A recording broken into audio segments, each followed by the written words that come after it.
शर्मनाक वाकया भारत में हुआ है उसकी हम शदीद मजम्मत करते हैं।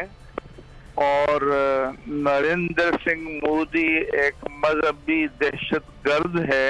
सिक्के का दूसरा रुख जो होगा आमदनी पे वार, और वो इस दफा के बजट में होगा और होशरुबा टैक्सेस लगेंगे। सब्सक्राइब करें और बेल दबाएं ताकि कोई खबर रह न जाए।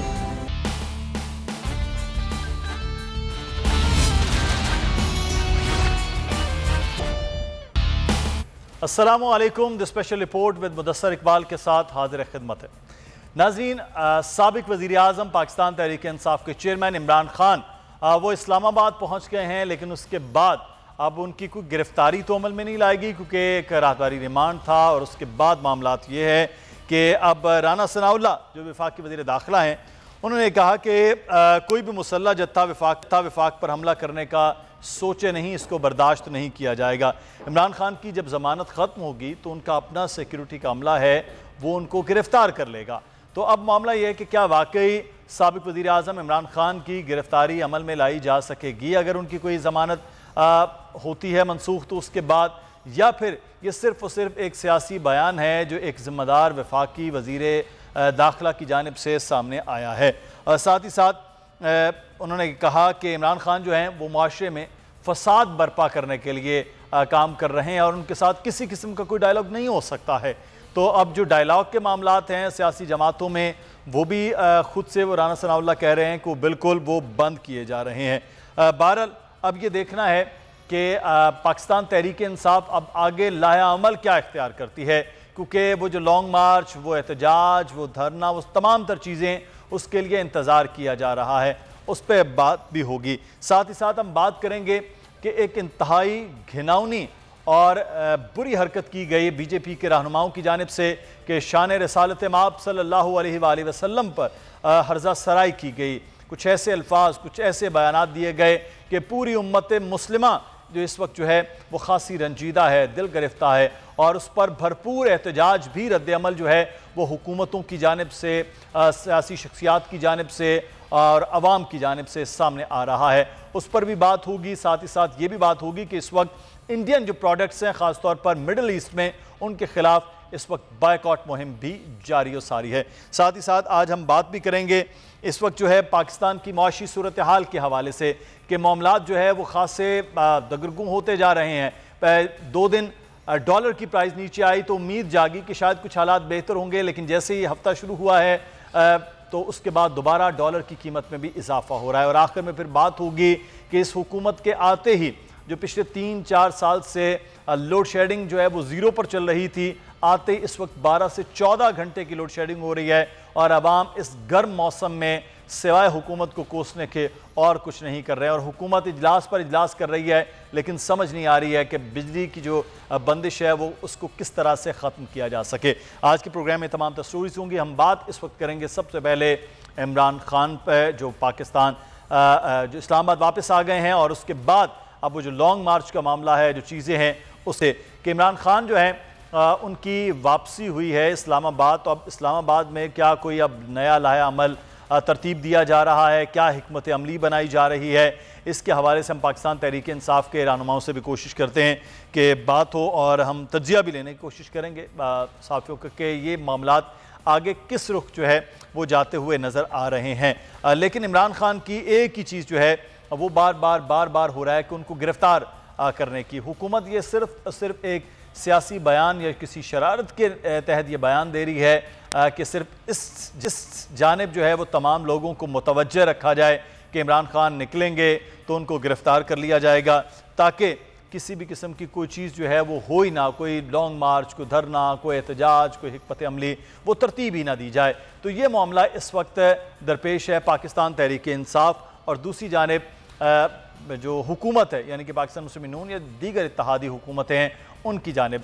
तो पाकिस्तान तहरीक इंसाफ के कारकुनान इस वक्त इंतज़ार कर रहे हैं कि इमरान खान साहब क्या कॉल देंगे, कब कॉल देंगे और करना क्या है। लेकिन साथ ही साथ एक और जो चीज़ है वो हैरान कुन भी है। पाकिस्तान तहरीक इंसाफ इस वक्त ज़िमनी इलेक्शन में हिस्सा ले रही है।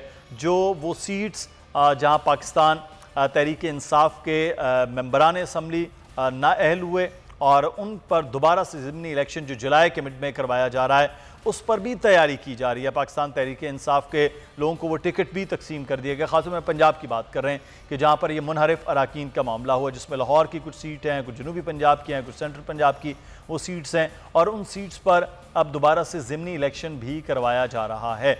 अब एक जानिब एहतजाज, कॉल, आम इंतखाबात का मुतालबा, दूसरी जानिब ज़िमनी इलेक्शन में भी तैयारियाँ और जोड़ तोड़ और जो मोमेंटम है अवामी वो बनाने की कोशिश हो रही है। लेकिन सबकी तवज्जो एक जानिब है और वो है कि इमरान खान अब अगले लाया अमल का ऐलान क्या करते हैं, क्या तरीक़ाकार होता है जिसकी जानिब वो जा सकेंगे।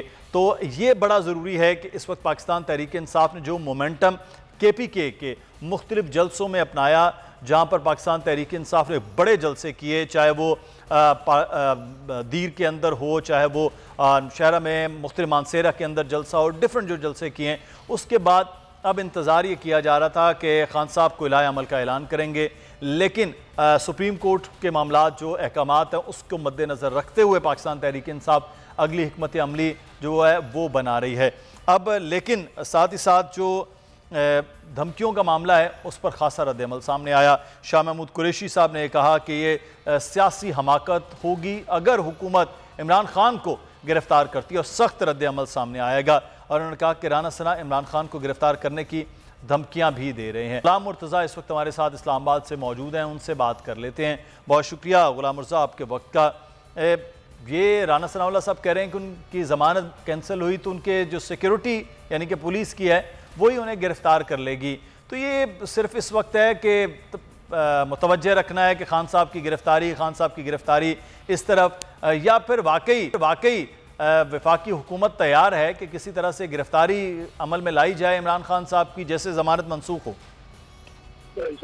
जी मुदस्सर, असल बात यह है कि अभी तो उनकी ज़मानत मंजूर हुई है पेशावर हाई कोर्ट से, और जब तक मंजूरी हो गई है ज़मानत की उस वक्त तक तो किसी तौर पे भी उनको हाथ नहीं लगाया जा सकता। दूसरी बात यह है कि जिस स्टेचर के इमरान खान लीडर हैं, जब तक उनके खिलाफ कोई बड़ा ऐसा हो, कोई ऐसी FIR ना हो, तो कतन ये बात जो है वो नहीं हो सकती कि उनको गिरफ्तार ऐसे ही कर लिया जाए खुदा न खास्ता, जैसे किसी आम शख्स को या आम शहरी को पुलिस सलूक करती है।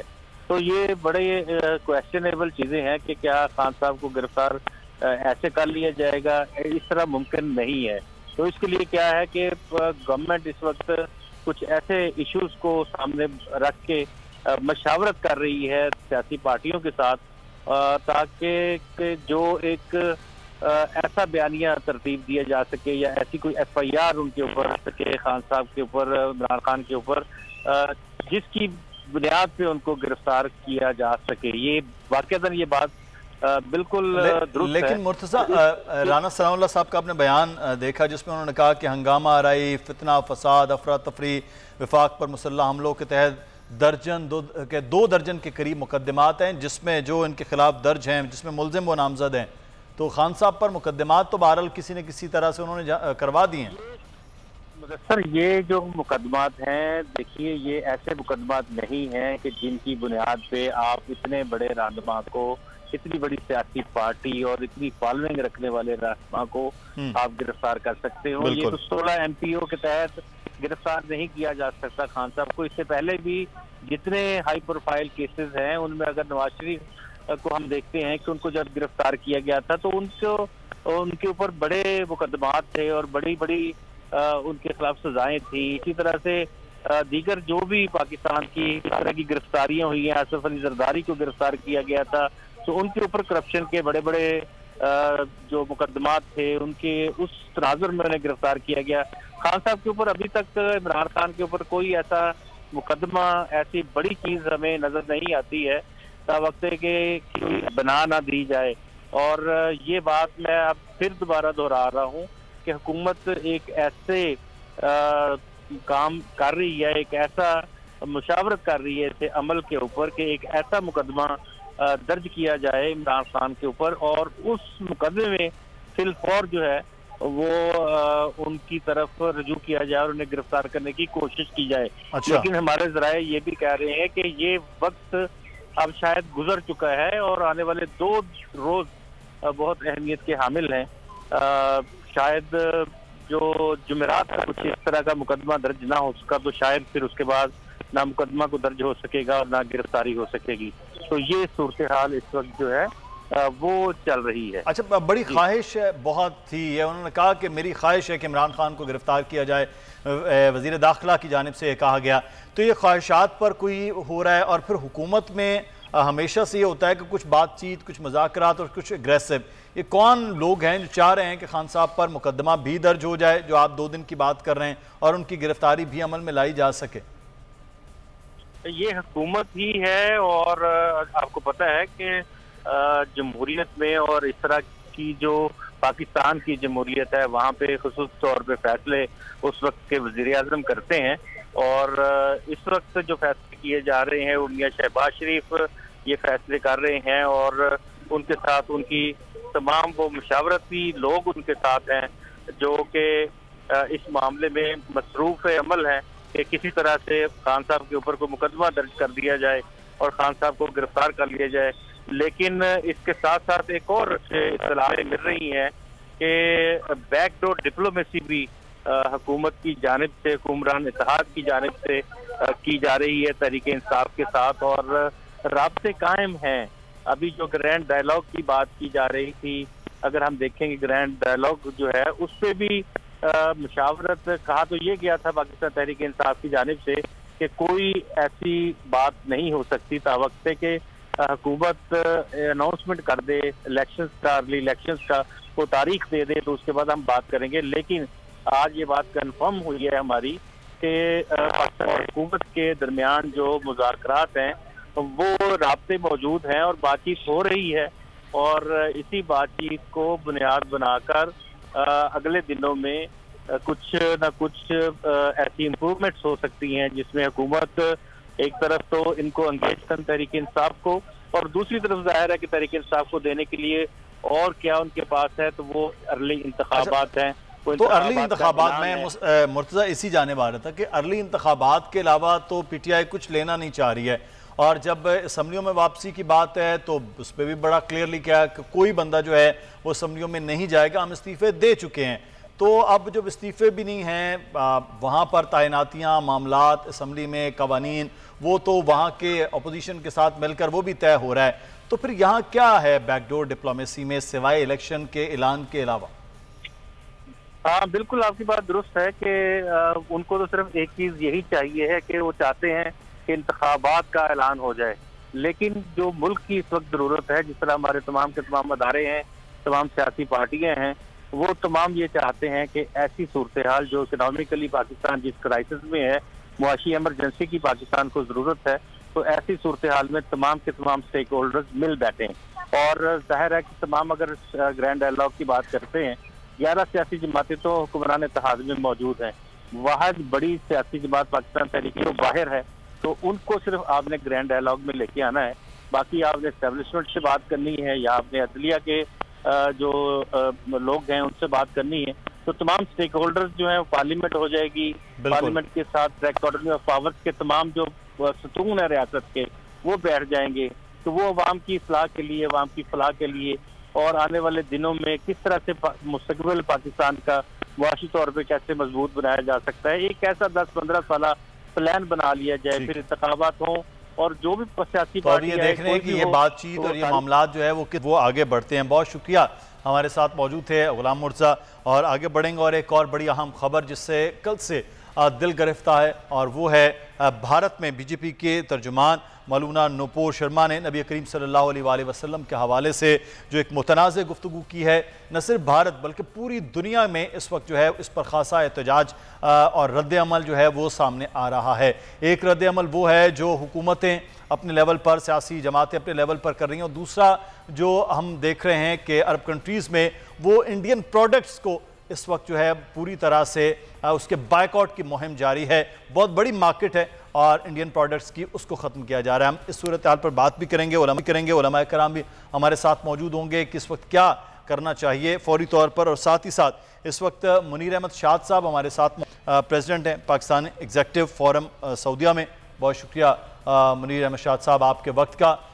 मुनीर साहब, मैं आपसे ये जानना चाहेंगे, इस वक्त वहाँ जितने भी मुसलमान हैं, चाहे वो किसी भी कंट्री से उनका ताल्लुक़ है, एक तो बड़े रंजीदा हैं, दिलगरफ्ता हैं, दूसरा मैं ये जानना चाहूँगा क्या बहुत बड़ी को मार्केट और बड़ी प्रोडक्ट्स हैं जो इंडिया की यहाँ पर होती हैं, ख़ासतौर पर सऊदीया में? मुनीर अहमद शाद साहब से हम रब्ता करते हैं। आपकी आवाज़ सर हम तक शायद आपका माइक जो है वो म्यूट है, तो हम चाहेंगे कि आप से बात हो सके इस मामले के हवाले से कि ये इंतहाई जो घिनौना काम किया गया है।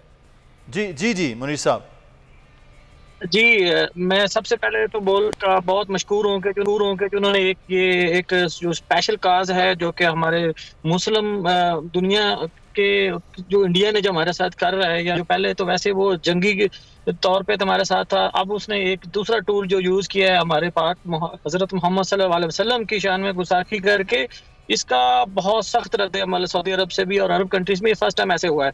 और जैसे कि आपने कहा कि यहाँ पे इसमें कोई शक नहीं है, इंडियन जी प्रोडक्ट बहुत ज़्यादा है, लेकिन जो अभी अरब कंट्रीज इसके अगेंस्ट जा रही हैं तो मेरा ख्याल है ये बहुत बड़ा अच्छा इकदाम होगा। लेकिन अभी तक गवर्नमेंट सऊदी अरब की तरफ से ऐसा कोई अनाउंसमेंट नहीं की गई कि उनकी प्रोडक्ट का बायकॉट किया जाए, लेकिन उन्होंने सख्ती से कंडम किया है कि लोगों का अपना एक रद्द अमल है जो आ रहा है। मुफ्ती मुनीबर रहमान साहब हमारे साथ मौजूद हैं, मुफ्ती आज़म पाकिस्तान, बहुत शुक्रिया मुफ्ती मुनीबर रहमान साहब आपके वक्त का।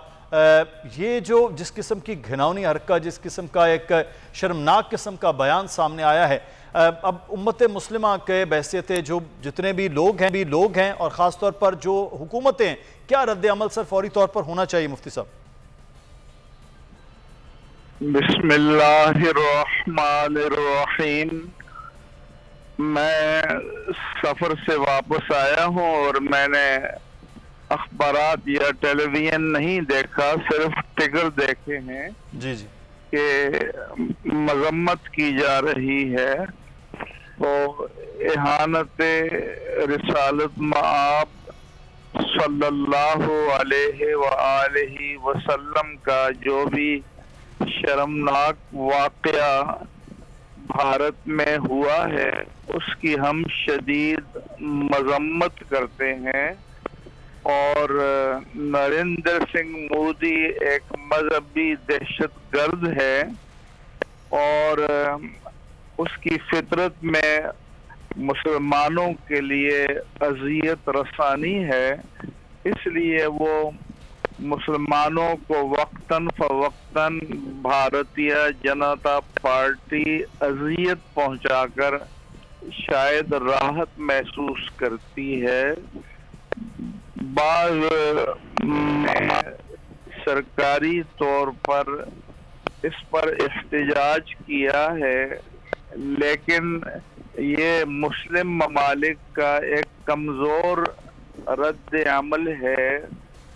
तवाना मुस्बत और रद्द अमल ये होना चाहिए कि मुस्लिम ममालिक भारत के सफरा को मुल्क बदर करें और भारत के खिलाफ सिफारती, सियासी और इक़्तिसादी इक़दामात करें ताकि भारत इसके दबाव को अमली तौर पर महसूस करे और वहाँ फिर भारतीय जनता पार्टी के जो हैं ओहदेदारान हैं तो आइंदा फिर उन्हें इसकी जसारत नहीं होगी।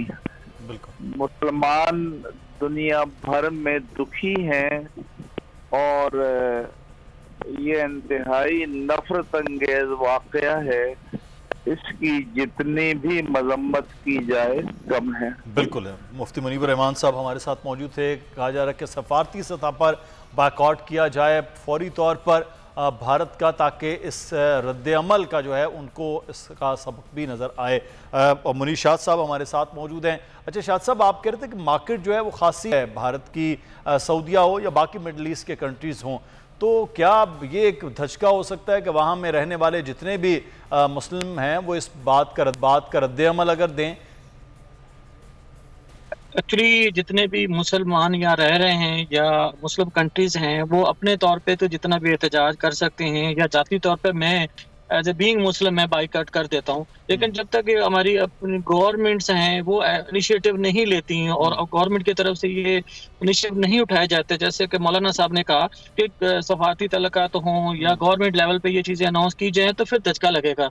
अदरवाइज उनको फ़र्क नहीं पड़ने वाला इससे कि अगर मैं बाइकआउट करूँ आप बाइकआउट कर देंगे तो वो इनसे सबक नहीं सीखने वाले। सबक आएगा जब तक पूरी दुनिया, पूरे मुस्लिम जो लीडर्स हैं, जो स्पेशली सऊदी अरब है, उन्होंने कंडम किया, उन्होंने बहुत सख्ती से लफ्ज़ इस्तेमाल किए कि तुम ये क्या कर रहे हो, जैसे कुवैत ने भी किया है, बहरीन ने भी किया है। लेकिन ये सिर्फ बयानात की हद तक है, इनको अमली जामा पहनाना चाहिए ताकि इनको एक सख्त लीडर जैसे हमारी गवर्नमेंट है, पाकिस्तान की एक बहुत बड़ा इस्लामी मुल्क है, जैसे कि हम इस्लाम के नाम से हैं, तो हमें जैसे अवाम बाहर निकलती है, अवाम बाइकआउट करती है, 2-4 दिन शोर करती है, चुप कर बैठ जाते हैं। जब तक लीडरान, जब तक हमारे सरबरान, जब तक ये स्टैंड नहीं ले सकते तो ये शैतान लोग, ये बिल्कुल ये है कि हुकूमती सतह पर जो है जब तक इसका रद्द-ए-अमल ना हो उसके उस तरह से असरात जो हैं वो बेहतर नहीं आते। बहुत शुक्रिया। मुनीर अहमद शाद साहब मौजूद थे, पाकिस्तान एग्जीक्यूटिव प्रेसिडेंट हैं बिजनेस फोरम सऊदीया के। बहुत शुक्रिया। हमें यहाँ पर एक ब्रेक लेना, ब्रेक के बाद वापस आएंगे, फिर मजीद मौज़ूआत पर बात होगी। हमारे साथ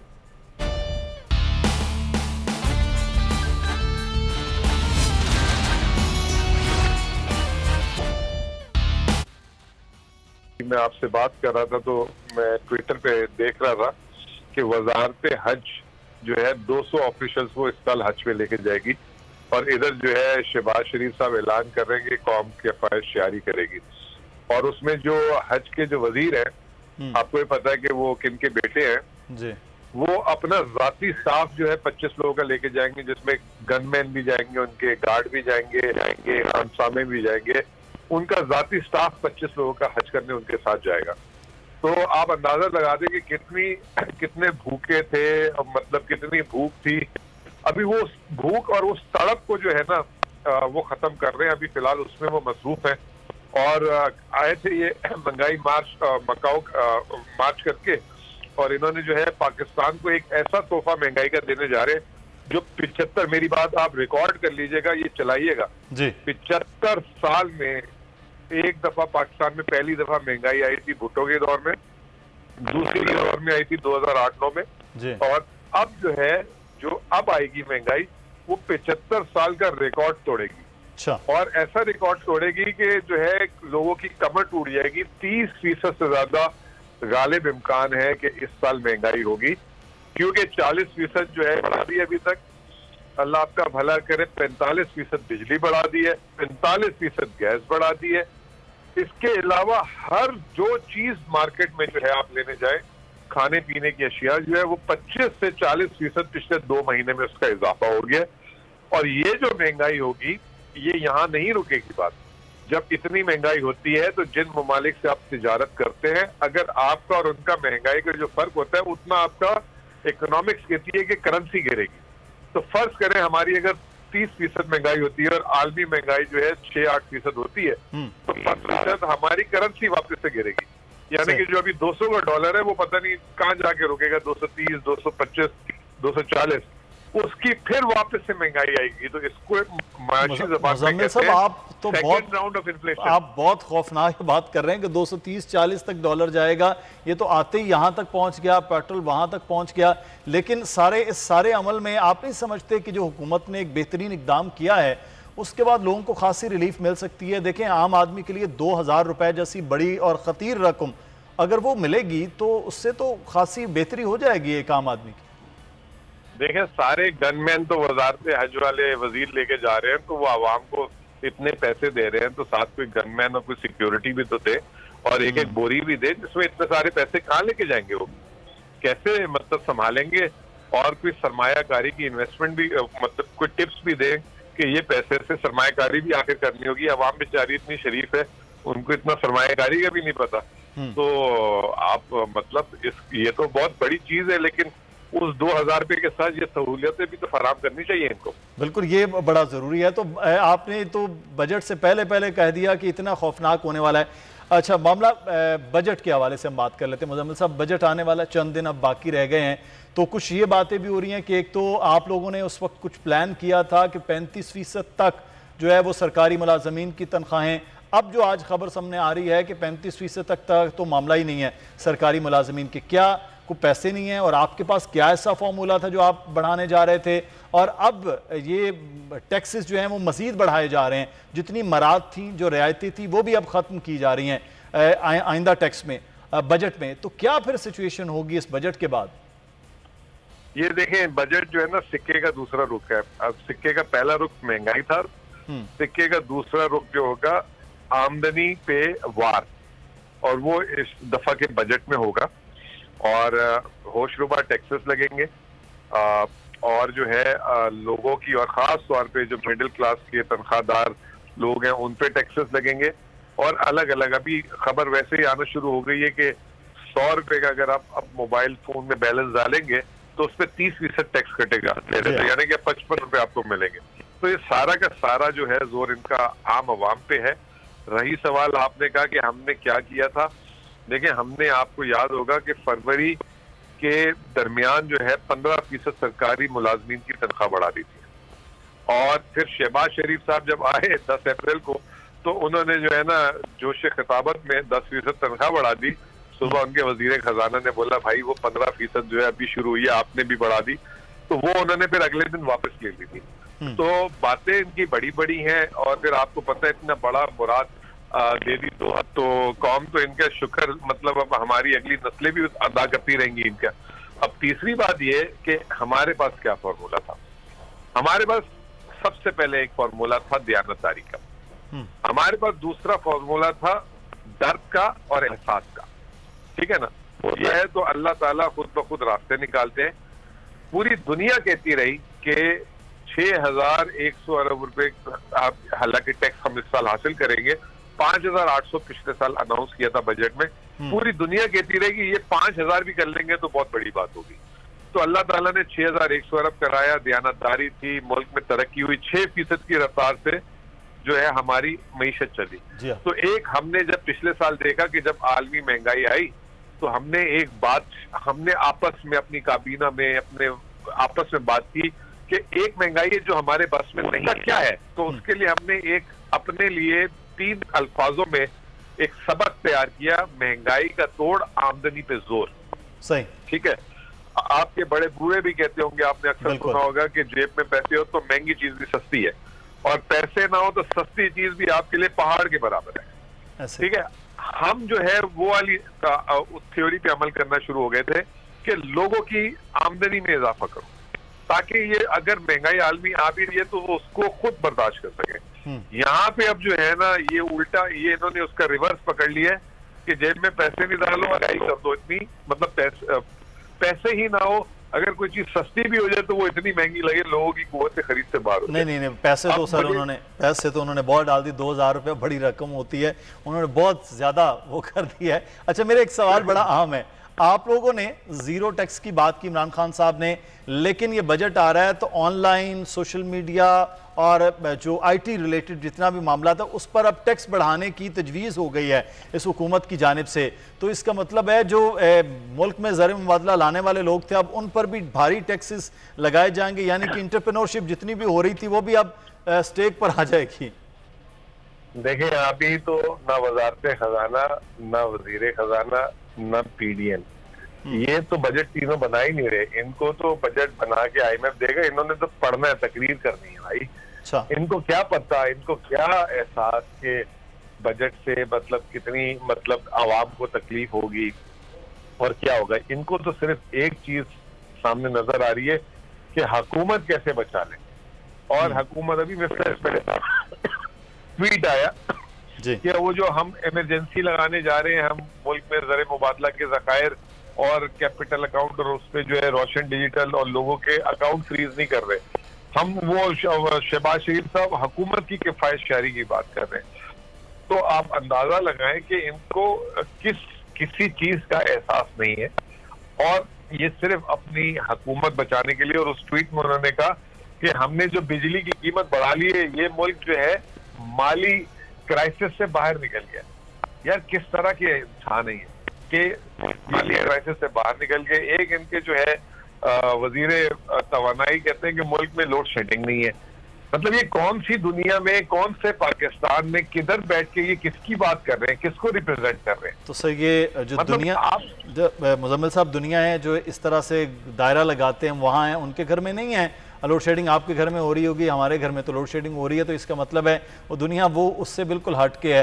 तो पाकिस्तान मुआशी तौर पर बेहतर हो गया है बिजली की कीमत बढ़ाने से, तो वो वहाँ होगा तो पाकिस्तान का नाम भी हुक्मरानों ने अपने इर्द गिर्द रखा हुआ है, तो यही मामलात होंगे। बहुत शुक्रिया मुजम्मिल असलम साहब हमारे साथ। और एक बड़ी खबर दिए कि जा रहे हैं कि 75 साल में इतनी ज़्यादा महंगाई पाकिस्तान में नहीं हुई जो अब आने वाले दिनों में हो रही है और होने वाली है।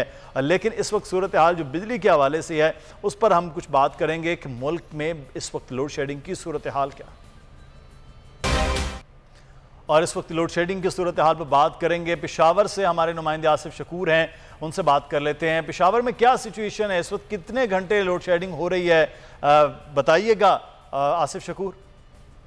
देखिए, मुल्क भर की तरह पेशावर में भी लोड शेडिंग जो है उसका सिलसिला जारी है, बल्कि लोड शेडिंग गैर एलानिया जो है लोड शेडिंग हो रही है। और शहरी इलाकों में 8 से 10 घंटे की लोड शेडिंग की जाती है, जबकि देहाती इलाकों में 16 से 18 घंटे तक की लोड शेडिंग की जा रही है। पेस्को काम का कहना है कि शॉर्ट फॉल जो है वो 1045 मेगावाट तक पहुंच चुका है और डिमांड जो है वो 2000 मेगावाट से ऊपर तक की तलब है। हमारे साथ एक खातून शहरी मौजूद है, इनसे बात कर लेते हैं।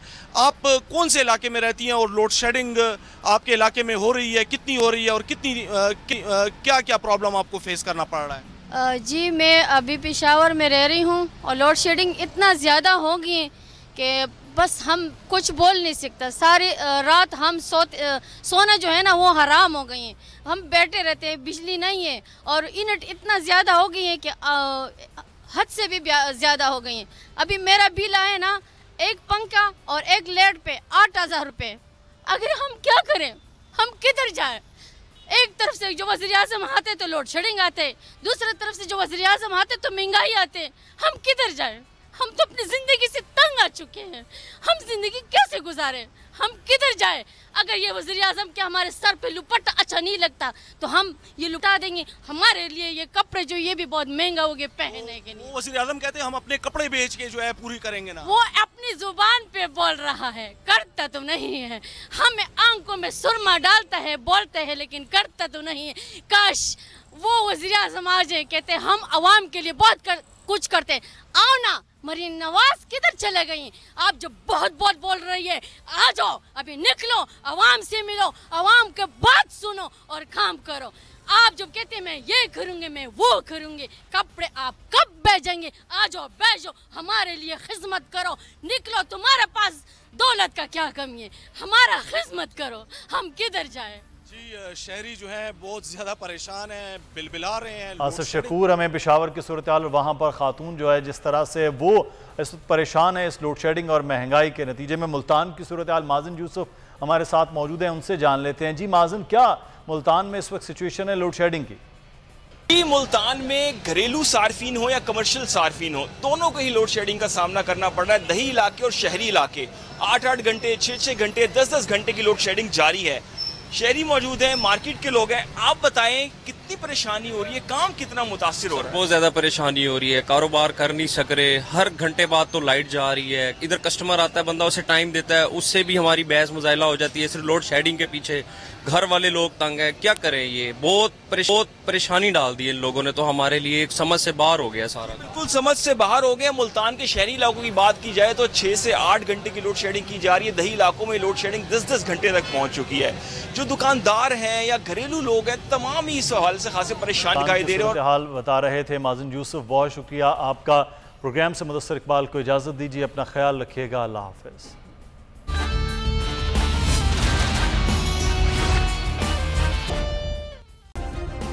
सब्सक्राइब करें और बेल दबाएं ताकि कोई खबर रह न जाए।